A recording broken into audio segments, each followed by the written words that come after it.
Welcome back to Cup of Wisdom with Jesus and Coffee, a place where the faith is brewed fresh daily. And as my motto, pour yourself a cup and stay a while. Now, today I'm going to talk a little bit about out of order. Now, I know we've all heard that phrase, but when we hear that phrase, we think of something that is not working properly or something that can't be used because it said it's out of order. But I'm going to tell you this, that with God, out of order can be His order. Now, don't leave me with that, because I'm going to actually explain to you that being out of order can be God's order for you. Now, think about God asking you to do something that has 10 steps. And in our human limited minds, we think the starting point is starting at number 1. But God instructs you to start at 7. And you begin to think, how can I start at 7 when 1 through 6 is not finished, or it hasn't even been started yet? Well, I'm going to say this. We do serve a God of order, but God doesn't always work in a chronological order. He will move and instruct us to move out of order, which is His order. We have to understand that His plans are far greater than ours. And I'm going to read 2 Corinthians 12:10. It states that this is why, for Christ's sake, I delight in weakness, in insults, in hardships, in persecutions, in difficulties. For when I am weak, then I am strong.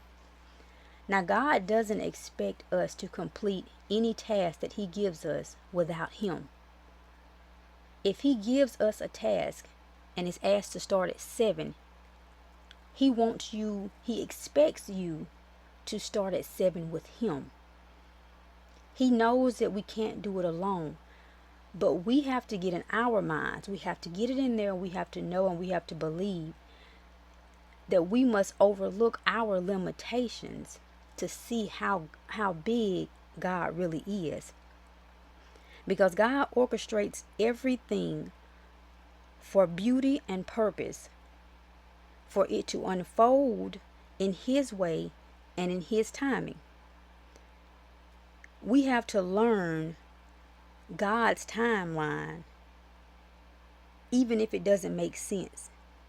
And even if in our mindset it seems that it is impossible, because we are only going off the normal, what people understand. We are going off of our normal order and the only thing that people will understand. We have to learn to move in God's order, which could be out of order, which could not start at number 1, which could potentially start at 7, because He is not bound to our schedule. We live on human schedule, and it makes it hard for us to understand how God can work outside of our time frame. But He can, because that's just what He does, because He is above human order and human time. So when someone tries to tell you that God doesn't work that way, and they will, well, that is an incorrect statement, because God will tell you to do the opposite of what people think is normal. And they may even say that that's not of God, that can't be God, but yes, it can.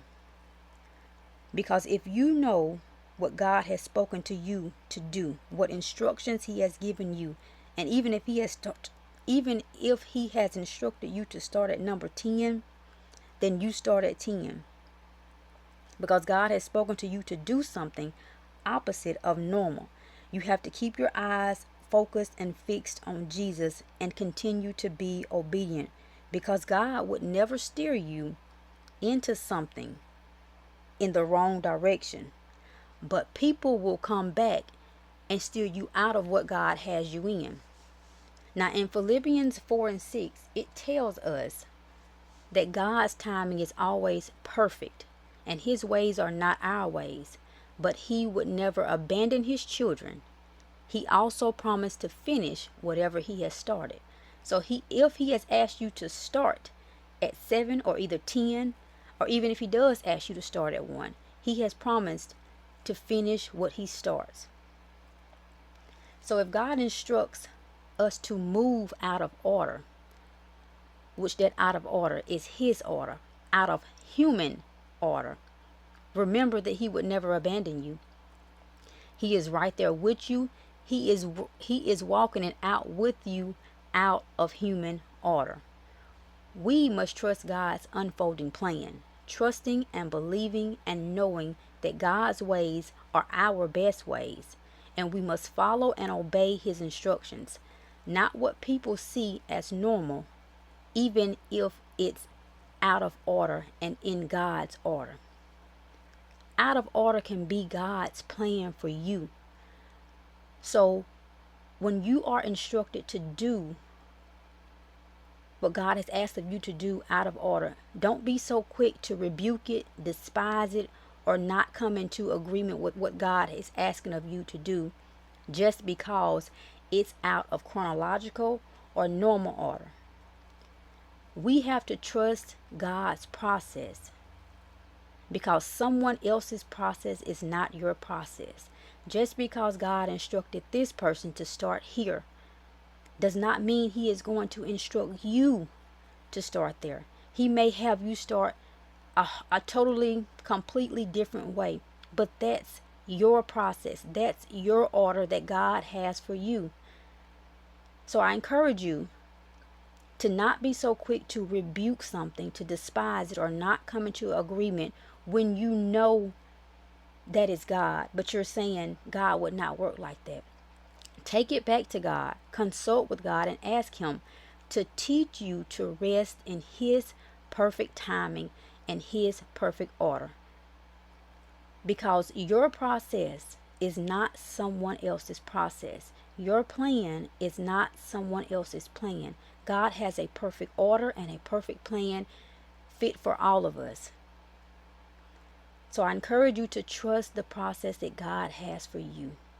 And don't allow people to come in and tell you what God wouldn't tell you, what he wouldn't ask of you, and what he would instruct you to do. Now that is all I have for today.